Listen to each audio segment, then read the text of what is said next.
నా పేరు కృష్ణ. నా స్నేహితుడి పేరు అర్జున్. చిన్నప్పటి నుండి ఇద్దరం కలిసే పెరిగాం. కలిసే చదువుకున్నాం. కలిసే ఇంటర్మీడియట్ పూర్తి చేశాం. ఒకరోజు అర్జున్ నా దగ్గరకొచ్చి, ఇంటర్మీడియట్ కంప్లీట్ అయింది కదరా, నెక్స్ట్ ఏం చేద్దామని అడిగాడు. దానికి నేను, ఇంకేముందిరా, బీటెక్ చేద్దాం, ముందుగా ఎంసెట్ ఎగ్జామ్ రాద్దామని చెప్పాను. అనుకున్న విధంగానే ఇద్దరం ఎంసెట్ ఎగ్జామ్ రాసాం. ఆ దేవుడి దయ వల్ల ఇద్దరికి మంచి ర్యాంక్ వచ్చింది. వైజాగ్లోని గీతం కాలేజ్లో మా ఇద్దరికి సీట్ వచ్చింది. కానీ అందరిలాగా హాస్టల్లో ఉండి చదువుకోవడం మా ఇద్దరికి ఇష్టం లేదు. రెంట్కి ఇల్లు తీసుకొని అక్కడి నుండి కాలేజీకి పోదామని మేము అనుకున్న విధంగానే రెంట్ ఇల్లు కోసం ఇద్దరం వెతకడం ప్రారంభించాం.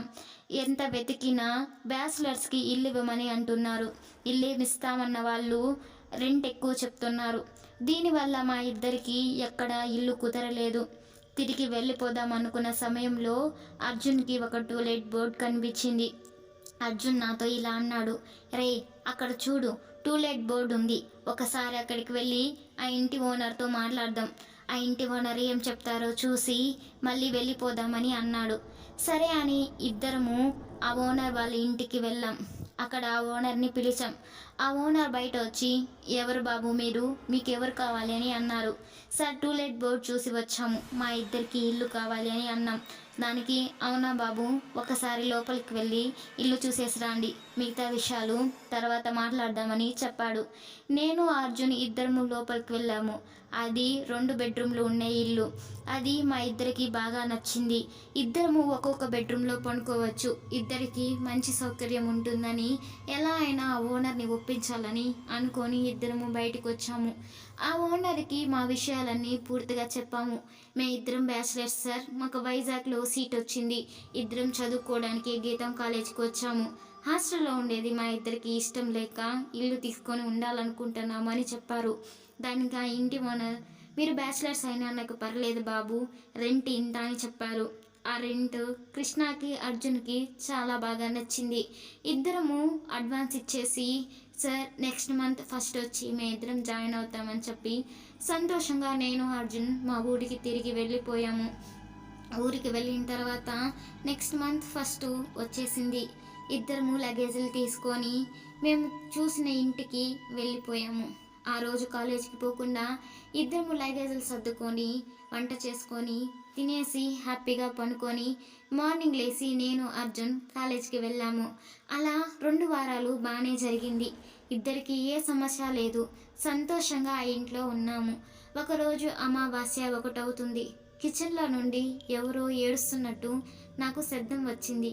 నేను పిల్ల ఏమన్నా ఏడుస్తుందేమో అని పట్టించుకోకుండా అలా తిరిగి దుప్పట కప్పుకొని పనుకున్నాను. కానీ ఆ ఏడుపు అలానే చాలాసేపు వచ్చేసరికి ఎవరో ఏమో చూద్దామని కిచెన్లోకి వెళ్ళి లైట్ వేసాను. కానీ అక్కడ ఎవరూ లేరు. నేను వెళ్ళేసరికి ఏడుపు ఆగిపోయింది. తిరిగి నేను నా రూమ్కి వెళ్ళి పనుకున్న కాసేపటికి కిచెన్లో నుండి ఎవరో పరిగెత్తినట్టు గజ్జల శబ్దం వినిపించింది. కానీ నేను అదేమీ పట్టించుకోకుండా పనుకొని యథావిధిగా మార్నింగ్ లేచి రెడీ అయిపోయి క్యారీ చేసుకొని ఇద్దరము కాలేజ్కి వెళ్ళిపోయాము. 2 డేస్ చాలా బాగుంది. 2 డేస్ తర్వాత మళ్ళీ కిచెన్లో నుండి ఏడుపు శబ్దం వినిపించింది. నేను వెళ్ళి కిచెన్లో లైట్ వేసాను.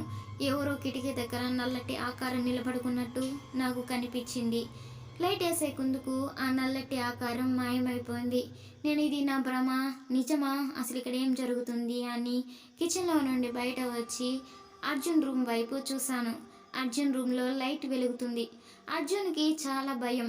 పనుకునేటప్పుడు ఎప్పుడు లైట్ వేసుకొనే పనుకుంటాడు అర్జున్ దగ్గరికి వెళ్ళి చెప్దామనుకున్నాను. కానీ అర్జున్కి చాలా భయం. మళ్ళీ తను ఎక్కడ కంగారు పడతాడేమో అని నేను వెళ్ళి రూమ్లో పనుకునేశాను. రాత్రి అంతా నాకు నిద్ర పట్టలేదు. దాని గురించి ఆలోచిస్తున్నాను.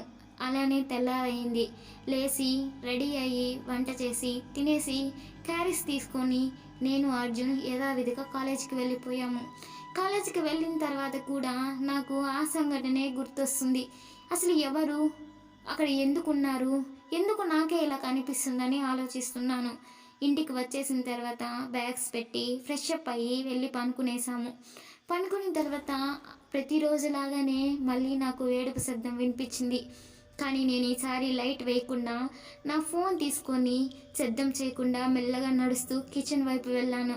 అక్కడ కిటికీ దగ్గర ఒక నల్లని ఆకారం నిలబడుకొని కిటికీని పట్టుకొని ఏడుస్తుంది. లైట్ వేసేసరికి ఆ నల్లటి ఆకారం మాయమైపోయింది. అదే ఆలోచిస్తూ నేను బయట వచ్చి అర్జున్ని చూస్తే అర్జున్ పనుకొని ఉన్నాడు. సైలెంట్గా నా రూమ్కి వెళ్ళి నేను పనుకున్నాను. కాసేపటికి అర్జున్ గట్టిగా అరిచి ఏడుస్తున్నాడు. పరిగెత్తుకుంటా అర్జున్ రూమ్కి వెళ్ళి, అర్జున్ ఏమైందిరా, ఎందుకు ఏడుస్తున్నావు అని అర్జున్ని అడిగాను. అర్జున్ ఇలా అన్నాడు, రే అప్పటి నుండి కుక్కలు గట్టిగా అరుస్తున్నాయిరా, నాకు చాలా భయంగా ఉంది. అలా కుక్కలు అరవకూడదు, కుక్కలు అరిస్తే దెయ్యాలు తిరుగుతున్నాయని అర్థమంట అని అన్నాడు. రే అలా ఏం కాదు, నువ్వు ధైర్యంగా పనుకో అని నేను అర్జున్కి చెప్పాను. అర్జున్ ఇలా అన్నాడు, రే ఈ ఒక్కరోజు నువ్వు నాతో పనుకోరా అని నన్ను అడిగాడు. ఏమీ చేయలేక నేను సరే వస్తానుండు, నా రూమ్కి వెళ్ళి దుప్పటా దిండు తీసుకొని అని చెప్పాను. నేను అదే ఆలోచిస్తూ నా రూమ్కి వెళ్ళి దుప్పటా దిండు తీసుకొని వస్తున్నాను. అప్పుడు ఎవరో వెళ్తున్నట్టు నాకు అనిపించింది. కానీ నేను అదేమీ పట్టించుకోకుండా అర్జున్ రూమ్కి వెళ్ళి పనుకున్నాను.